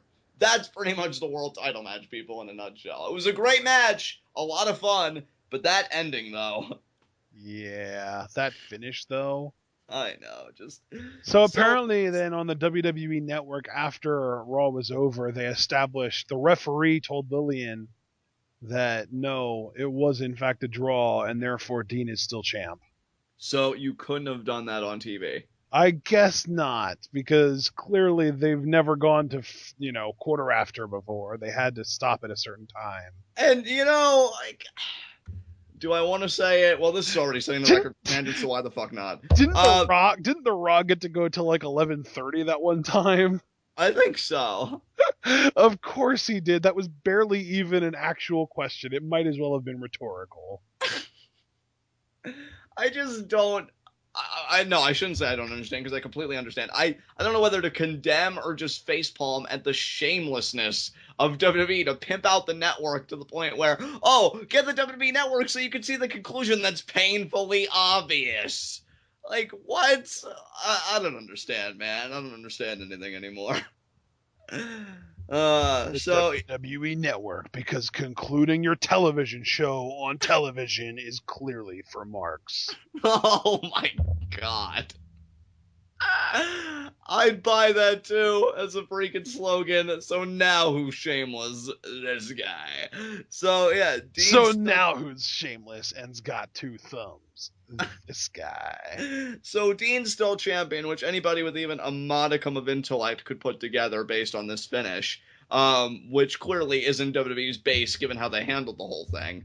And yeah, now we've still got this Battleground triple threat, which, as Ashton said only like a segment or two ago, really perplexes him because Roman pissed hot, and what a message that sends to the locker room because, well, you pissed hot, you're still getting a world championship match. So yeah, definitely a very interesting main event there for Battleground. And really the best part of that main event may just be entrances, because the boos that Roman Reigns is going to receive because of his behavior might be legendary. Oh, man. I already, like, here's the thing. I don't know if you really caught it and were kind of, invested enough to have been paying attention to hear me say it and really have it process. But when we were doing our draft and I drafted Roman Reigns, I specifically said that he would be the biggest heel since Muhammad Hassan. And yeah, I think that is going to, he's going to reach that level at Battleground. Yeah, dude. Especially if he wins, and I want to stress if, because I'm not making any. Oh no, he's not. He's not winning for sure. I'm inclined to agree with I do not gamble ever, but I would literally put money on anyone but Roman winning that match.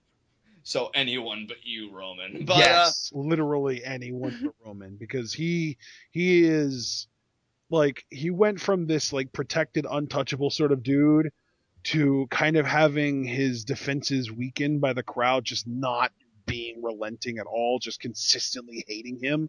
And then somebody just took a sledgehammer to those defenses and he pissed hot, and now he's in deep shit. And here's the thing, and I'm just being 100% honest.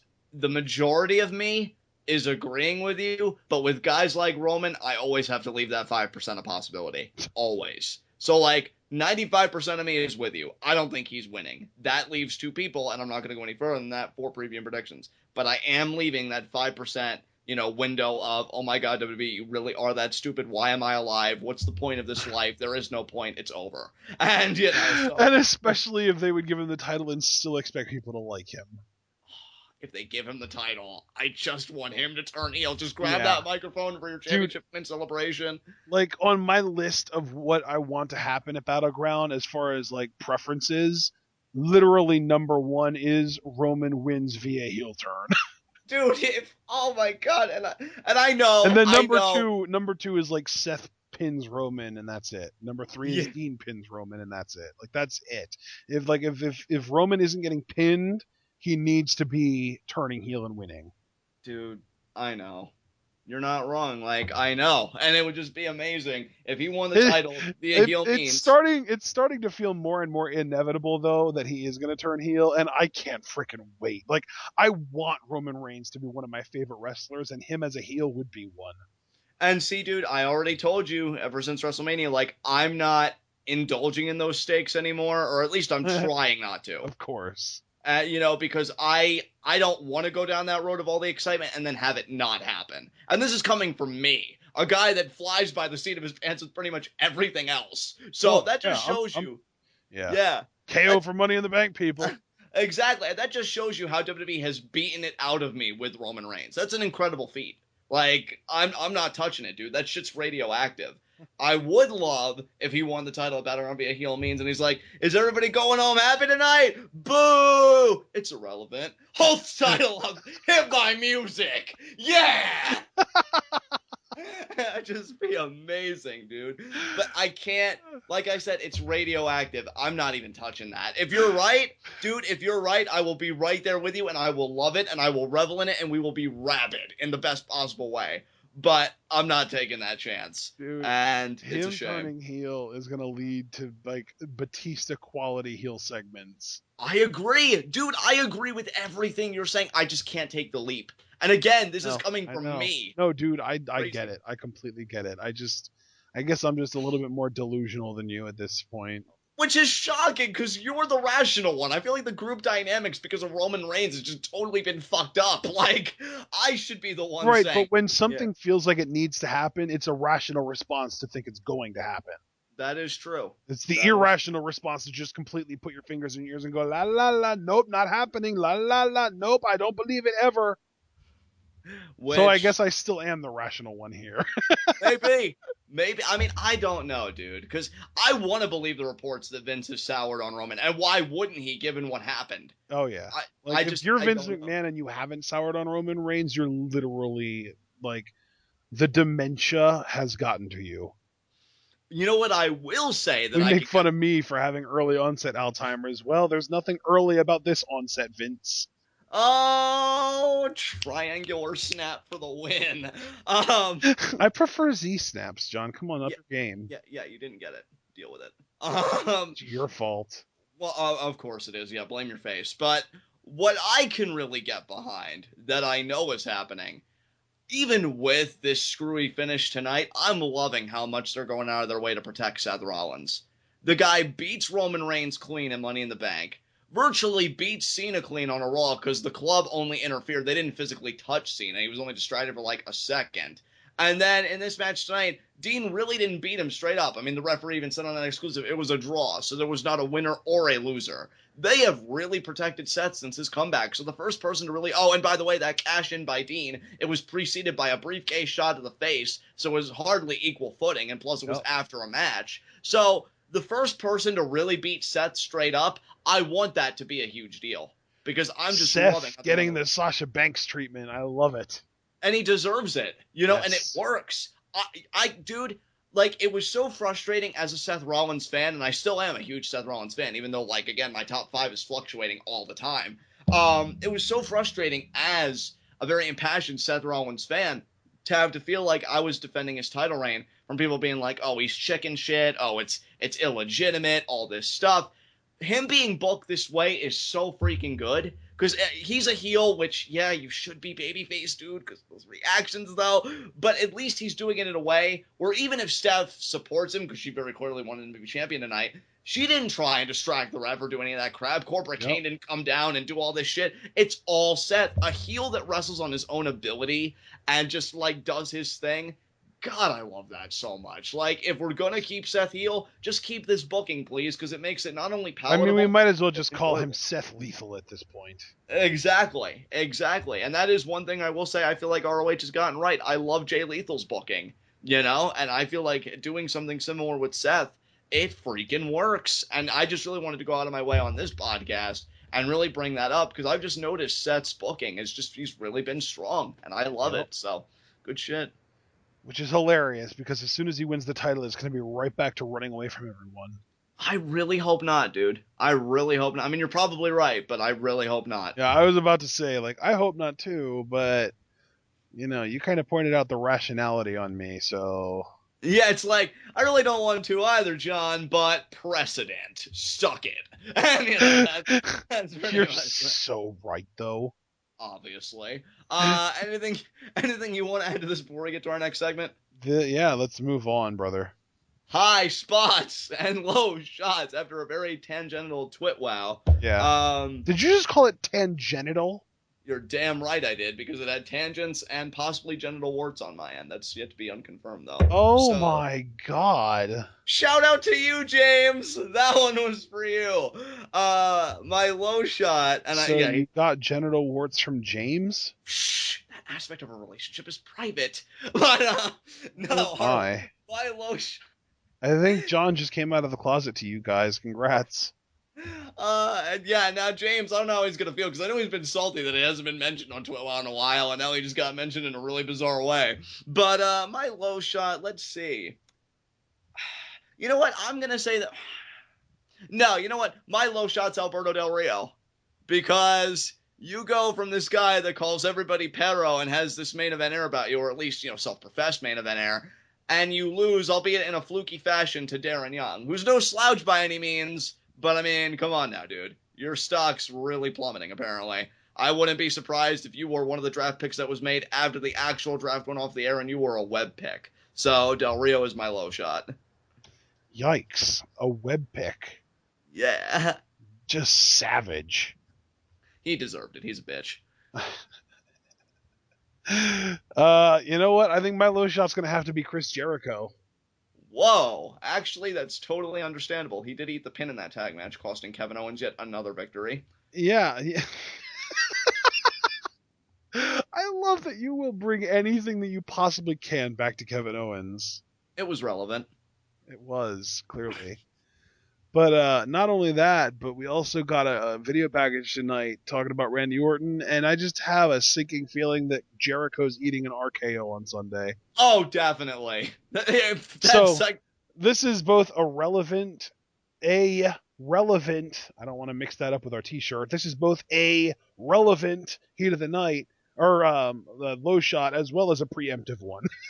There you go. I mean, because we don't do low shots for pay-per-views yet. That's how the highlight, but we will be soon, because remember, pay-per-view reviews are coming back, and Battleground, I'm assuming, is going to be the start of that. So yeah. It's going to be huge, guys. Yep. And yeah, I mean, if that highlight reel ends with anything other than RKO, like, how do we think it's going to end? With Randy Orton being like, Chris, this was a great experience, and I'm so glad to come back on your show. Oh, Randy, it was my pleasure, totally. And they shake and they leave amicably. No way it's not going to happen. Yeah, Jericho's getting RKO'd. Yes. So, my high spot. Who is my high spot? But the difference is Jericho isn't also going to lose a match on Sunday. Yeah, that is true. So I can jump on that pony right now. Yeah. My high spot. You know what? I'm going to say my high spot's Rusev. Nice. He was begging Sheamus to tag him. John, if I didn't know any better, I'd say he was your favorite wrestler right now other than Kevin Owens. And Johnny Mundo in the LU universe. I'm talking about in WWE. Better be. But you better always qualify your statements. Oh my God. Okay, I'll remember to qualify every time from now on. That's good. See? Okay, so, John, if I didn't know any better, I'd say that Rusev was your favorite wrestler in the WWE, not named Kevin Owens. Well, you'd be wrong, because Kevin Owens is still my favorite, but I think Rusev... I said not named Kevin Owens, for God's sakes. Yeah, I still want to say you're wrong about something, though, so we'll go with it. So, yeah, but I mean, Rusev, I don't know, he's either, like, number 3, as in, top 3, him, Seth, and Kevin, or he's actually overtaken Seth, and he's just number 2 immediately behind Kevin Owens. Yeah, and if he was number 2, that would make my statement correct. Yeah, but it's your face, though, so we're going to say it's wrong. Oh, my God. So, who's your high spot? Clearly not you. Yeah! Heel! Seriously, who's your high spot? Come on, who you got? Who had a really good night tonight? I know you can do it. AJ Styles. Hooray! That's such a good high spot. Because his team won thanks to him pinning Enzo Amore. Yeah, that's true. Came down to him and Enzo really screwed the pooch, accidentally hitting John Cena. He made Enzo beat up John Cena. Yeah, that's so true. That's great. No, dude, I love your pick. AJ had a great night tonight. We'll see if we can say the same at Battleground. And really, the draft, everybody's saying, like, SmackDown belongs to AJ Styles. We only got a little bit longer to wait to confirm that. If it wasn't for tonight's screwy finish, I would say AJ Styles is going to be the first SmackDown champion. But based on tonight, I think it's going to be Dean. Yeah, that's really true. Which is hilarious, because Dean is the actual world champion right now, like the main champion, like as in unified, and he's going to get the secondary championship when it comes time for the brand split. What a slap in the face.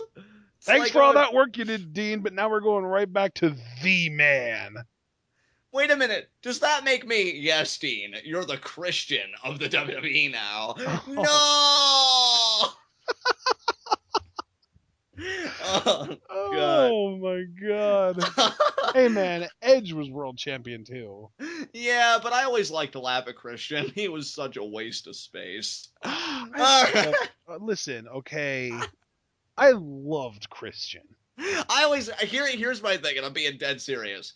I always felt like Christian was the better worker, but Edge was the better character. That was my thing always with Edge and Christian. Though, even I'll say, every time Christian asked for one more match, it was a giggle fest on this end. But, and those again, like, did you, and I know you did, so I shouldn't even need to ask, but just to show our audience, did you watch Christian Cage's run in TNA? I did. Yeah, let's talk about that character.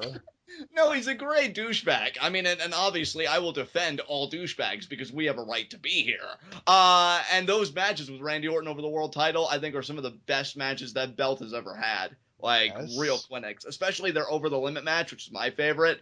So good. Yes. Oh, my God, yeah. Yes. That was... I'm trying to remember. That was That was the one that Christian won via spit? No, that was Money in the Bank. The Oh, over it the was the limit one after that. No, that was SummerSlam, the street fight. The over the limit one was Christian. No, I'm saying the over the limit was the one after. Never mind. You're probably right. Whatever. You were saying it was the one after the spit, right? Yeah. And I'm saying it wasn't. That was SummerSlam. The over the limit one was Christian's immediate rematch after losing the title on that controversial SmackDown. Because Christian said, I wasn't 100%, and that was the whole story. And that's where Randy Orton came out with the line when they did that video package, 99% is good enough, just not good enough to beat me. Was that feud? Was that over the limit match? Okay, and, so then my favorite match in that feud was the SummerSlam match. Oh, that one was insane. I think I love the over the limit match, though, because Christian was still babyface, and, like, everybody was so angry about Orton winning the championship, so much so, I think WWE's, like center, their call center, got flooded by people being like, why would you do this to Christian? And just the whole story of, I wasn't 100%, and, well, can Christian really beat Randy Orton? And they had this great spot where Christian hit the spear, and it was a great near fall, just a really awesome match from beginning to end. But, yeah, That's right, I almost forgot Edge let Christian use the spear for a while. But, yeah, I mean, I've just always found Christian's failures to be just completely delectable. It's like, here's the world title, Christian, and it's mainly for Edge's benefit, not yours. I mean, after all, I'm the same guy that wanted to put a blue dot over your face. Oh, Chris! I mean, even on the Edge and Christian joke, they made it a Edge and Christian show. They made it a joke, but I'm sure Vince McMahon was serious because he looked at Christian and he was like, "Why the hell are you in here? Don't you know that I hate you? Don't you read the internet?" And it's just like he's not even lying, Christian. We need to watch that show. From what I heard, the first 2 episodes kind of suck, but then it gets really good after that. Yeah, I haven't heard any reviews beyond the early episodes, but I'll take your word for it, tentatively, but I will. I mean, for what it's worth, most people that do reviews only ever watch the first episode. Right. And, that's what they base their entire review off of. Which really sucks, because I have found shows that maybe stumble out of the gate, but then they really find their footing and become great, so, yeah, this is Raw Request we're doing, right? Because We did high spots and low shots, I think, yeah. Right, so, okay. Because my low shot... Your high spot was AJ Styles. Jericho, high spot was AJ, yeah. There we go. My high spot and low shot comprised of Y2AJ. Oh, that's so awesome. Yeah, they're not a team anymore. That's really... it's not sad, because I'm loving both their work. You are all over the place tonight. What's going on? Dude, this TWitWoW's all over the place tonight. I'm a victim here. All right. Next segment, Raw Request. I know my Raw Requests are out of the gate. Whatever draft picks Raw acquires in the draft tomorrow night, make them feel important. Even the lower card ones. Give them something worthwhile to do because they've got that draft kind of freshness to them. So, yeah, whatever picks you get, make them a big part of the show. I even expect some of them in the main event the first post-draft Raw. So really put a lot of emphasis on your picks, even the lower card people. That's my Raw Request. Huh, that's interesting. What's your Raw Request? My Raw Request is to have a more conclusive finish that still makes your viewers want to tune in next week, but doesn't leave them hanging by a thread like baby birds. There you go. That was beautifully phrased. So, yeah, that's a great Raw Request. I'll co-sign on that, which only leaves one segment. Oh, my God. 30-second hot seat. What do you got for me? Okay. This is going to be fun. Who do you think, John, the 6 individuals, or entities, I should say, because I believe commentators and tag teams can also count, who do you think the 6 entities that are going to be drafted from NXT to the main roster are going to be, and which brand or brands do you think that they will end up on? You have 30 seconds. Your time starts now. Okay, well, since tag teams count as one pick, American Alpha would be 1. 2. Bayley, Balor, Nakamura. Who else? I don't think Joe's getting drafted yet. You know what? I'm going to say maybe Ty Dillinger. And then who would the 6th person be? Jeez, I really don't know. Wesley Blake and Buddy Murphy is another tag team, maybe. Or the Revival. Your time is up. Okay. So is Revival your final answer? Yeah, Revival's my final answer. All right. I appreciate the effort, but you didn't even answer the full question. I asked you which show they were going to end up on. Oh, well, yeah, I was so focused on picks. I'll divvy it up. American Alpha SmackDown, Of course. Nakamura Raw, Okay. Balor SmackDown, Interesting. Bailey Raw. Not surprising. Who else did I say? I forget my own. I know the Revival. The Revival, I think SmackDown as well. SmackDown will be the home attack teams, I'm sure. And And Dillinger was the other one. Dillinger, I think, may also be Raw, which I think. What's his weight anyway? Because Dillinger may be in the cruiserweight division. I think he's like around 220. But don't you have to be 205? 220 used to be cruiserweight. It used to be. It sucks that it's not anymore. Yeah, back when Jericho was the king of the cruiserweights. Yeah, it sucks that it's not anymore because Dillinger would be such a great fit for that division. But oh well. Yeah, Dillinger though will still end up on Raw. We'll see what he does. I'm gonna look Dillinger up and see how much he weighs. Of course, on the first page of Google, it doesn't actually say. It just says that he's a certain height, 6'3". Yeah, 223 is what I'm seeing. Yeah, again, that used to be enough to qualify, but now Have to trim down, brother. He'd have to trim down. He doesn't want to lose that 6-pack. Yeah. We'll see what he can do, but is it possible to be a perfect 10 without a 6-pack? No, you have to have a 6-pack. Yeah. So hey, if not Ty Dillinger, I could see Austin Aries getting called up to Raw. Maybe. Would you like to hear my picks? Sure. Okay, Alpha, Bailey, Nakamura, Fowler. That's the easy part, right? Right. And then the other two, I actually agree with you. I think Dillinger is going to get called up. And then the sixth one, I'm picking Corey Graves as a commentator. Oh, okay. That would be really cool. Yeah, because I feel like he's gotten to the point that it feels like he's kind of graduated from NXT, doesn't it? Yeah, definitely. Yeah, like put him on SmackDown with Ronaldo, and we're gonna be in business. So what happens to the King then? Does he stay with them, or does he get the boot? I mean, I don't know. We'll see. They'll figure it out. Maybe we do a rotation. Maybe Lawler kind of does what JR did for a while, and he only does pay-per-views. That could work, because I do like Lawler's heel work. I would hate to leave him out in the cold when he's actually doing good stuff. Yeah, but you can't. I mean, maybe we finally get rid of JBL. Good Lord, how sick would that be? I know, that would be amazing. Oh my God, I would be so happy if JBL got drafted to the unemployment line. Wow. Yeah, we'll see, man. I mean, anything can really happen in the draft. So, they got 2 hours. We already know the rules, and only 6 NXT picks. And here, dude, honestly, that was the craziest revelation too about the rules, because I really bought into the rumors that it was going to be anywhere from upwards of 10 to 12, and it's only going to be 6. So it's more of a conservative number than what I was anticipating. But I think good enough. It's weird because I heard 10 to 12 as well. I wonder if they're going to do 6, and then they're going to kind of stagger the other 4 to 6. Yeah, maybe. I could see that happening because, like, Meltzer, who I've lost most faith in, right. But Meltzer is saying that Nia Jax is going to be one of the 6 call-ups, and that to me is just beyond stupid because it's kind of like a Dana Brooke or a Vaudevillains or an Apollo Crews thing where it just doesn't feel like they're ready yet. And it's going to reek of nepotism to me anyway. Yeah. Like the fact that her and Charlotte both are going to be on the main roster, it's like, oh my God, can we please not do this? Oh my God, why not just put her, Nia, and Natalya together in a heel faction that just all celebrate they come from bloodlines without even working for it? They just won a genetic lottery. Like, that would be a legit heel faction. That would be the name of the team, Genetic Lottery.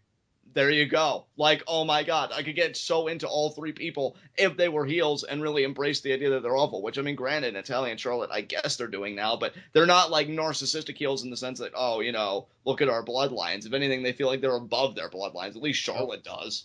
So, of course. Oh, and that's another thing too. Yeah, I mean, I think you even mentioned it, Charlotte talking about how she's the greatest women's wrestler of all time. That's kind of more leading me to think it might be Trish. Yeah. Yeah, so we'll see. Yeah. But my question to you is, like, if they've got the people eligible for the draft and then the, 6 allotted NXT superstars on that roster, how are you going to fit those surprise picks in that were rumored, like Kurt Angle and whatnot? Like, how does that work? I don't know, man. I don't know. We'll find out tomorrow night, though, because we're live reacting to it.